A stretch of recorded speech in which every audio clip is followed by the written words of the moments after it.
DGP Prashant Kumar, ADG law and order Amitabh Yash, Prayagraj के DM Vijay Kiran Anand, Singham IPS, Prayagraj के commissioner Tarun Gaba, थाने पे छापा मारने वाले आईपीएस वैभव कृष्ण, दबंग आईपीएस डॉक्टर अजय पाल शर्मा, अतिरिक्त कमिश्नर, महाकुंभ मेला नगर के एसएसपी राजेश द्विवेदी। डीएम विजय किरण आनंद साल 2017 में माघ मेला में तैनात थे। 2019 का अर्धकुंभ भी करवाया। 2025 में महाकुंभ की जिम्मेदारी भी मिली। इनकी सबसे मुख्य जिम्मेदारी थी मेले में सब कुछ शांति से करवाने की। भगदड़ मची तो क्या ये खुद से जिम्मेदारी लेंगे? सीए की पढ़ाई करने के बाद 2011 में आईएएस बने। योगी के बेहद खास अधिकारी माने जाते हैं। योगी के कार्यकाल में इन्हें मैनपुरी, वाराणसी जैसे जिलों की जिम्मेदारी मिली। महाकुंभ में अब तक सब कुछ ठीक था। वीवीआईपी मूवमेंट की वजह से कुछ लोग नाराज थे, हालांकि बाकी सब खुश थे। सिंघम आईपीएस तरुण गाबा प्रयागराज के कमिश्नर हैं। वहाँ पे इनकी जिम्मेदारी थी भीड़ को नियंत्रण में रखना, व्यवस्था बनाए रखना, ट्रैफिक व्यवस्था को देखना। 2001 बैच के आईपीएस अधिकारी तरुण गाबा मूल रूप से चंडीगढ़ के रहने वाले। तरुण गाबा शुरुआती दौर में केंद्र में तैनात रहे और केंद्रीय प्रतिनियुक्ति से यूपी कैडर में 2020 में लौट आए। सीबीआई में भी तरुण गाबा तैनात थे। इन्होंने सीबीआई में भी अपनी खूब धाक जमाई और आईपीएस राकेश अस्थाना के केस में इनको भी इंचार्ज बनाया गया। तरुण गाबा आईजी विजिलेंस का पद भी संभाल चुके। होनहार हैं, योगी के खास है। मेला में यकीन के साथ इनको जिम्मेदारी सौंपी गई। हालांकि अब हादसे के बाद ये योगी के लिए कुछ भी कर सकते हैं। तीसरा नाम है आईपीएस वैभव कृष्ण का। ये डीआईजी महाकुंभ बनाए गए। होनहार हैं, योगी के खास कहे जाते हैं। डीजीपी प्रशांत कुमार के करीबी माने जाते हैं। व्यवस्था बनाए रखने के लिए वो खुद कंट्रोल रूम में गए और कंट्रोलर की कुर्सी पे बैठकर हादसे के पहले भीड़ को दिशा निर्देश दे रहे थे। डीआईजी ने पहले ही कहा था, आप घाट पर न सोएं, बैग न रखें, यानी भगदड़ की आशंका इनको पहले से थी।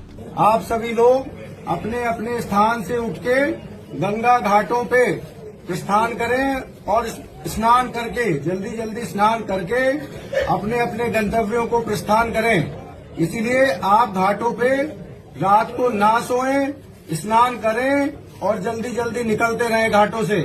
अनाउंस कर रहे हैं। उस वक्त की तस्वीरों को देखिए। वहाँ पर हर कोई बैठा है और काम कर रहा है। पुलिस पे कितना दबाव था ये अंदाजा लगा सकते हैं। आजमगढ़ में रहते हुए थाने पे छापा मारा तो पुलिस विभाग में हाहाकार मच गया। लेकिन दुर्भाग्य कितने होनहार अधिकारी होने के बाद भगदड़ की आशंका लगने के बावजूद भी वैभव कृष्ण हादसे को टाल नहीं पाए। अब बारी आती है आईपीएस डॉक्टर अजय पाल शर्मा की। ये भी योगी के राइट हैंड वाले अधिकारी माने जाते हैं। कहा जाता है कानपुर हो या लखीमपुर या फिर महाकुंभ, जहां योगी को लगता है हालात मुश्किल हैं, वहां अजय पाल शर्मा को भेजा जाता है। अनुभवी है, ताबड़तोड़ एनकाउंटर का अनुभव है, भीड़ नियंत्रण की कला है, लेकिन वो भी महाकुंभ के हादसे को नहीं रोक पाए। ये सभी वो अधिकारी हैं जो योगी पर आंच आने से पहले खुद की कुर्सी उछाल सकते हैं। 2013 में आईपीएस पद पे प्रमोट हुए राजेश द्विवेदी को मेला क्षेत्र का एसएसपी बनाया गया। एमबीए के बाद स्टेट सर्विस में मौका मिला। योगी ने महाकुंभ की जिम्मेदारी क्यों सौंपी थी, ये बात किसी को हजम नहीं हो रही है, क्योंकि कई होनहार आईपीएस थे जिन्हें मेला की कमान मिलनी चाहिए थी। इनकी तैनाती के बाद से ही ब्यूरोक्रेसी में कई तरह की चर्चा थी। भगदड़ के बाद इन्होंने ये तक कह दिया कोई भगदड़ नहीं मची, जबकि योगी और मोदी भगदड़ की बात मान चुके थे।